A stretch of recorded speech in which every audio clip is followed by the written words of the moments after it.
Ja. Hvad hedder du? Jeg hedder Etienne. Hvad hedder du til efternavn? Edelsborg. Okay, er det et godt navn? Ja. Hvor bor du? Huggersvej 10. Hvorhen i Åker? Eller hvorhen? Eller Vindbjerg.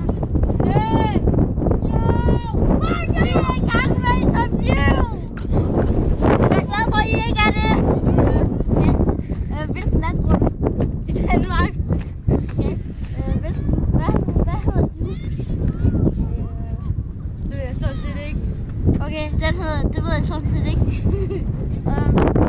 Hvor står du lige nu? Jeg står på skolens ejendom. Okay, og hvad er skole?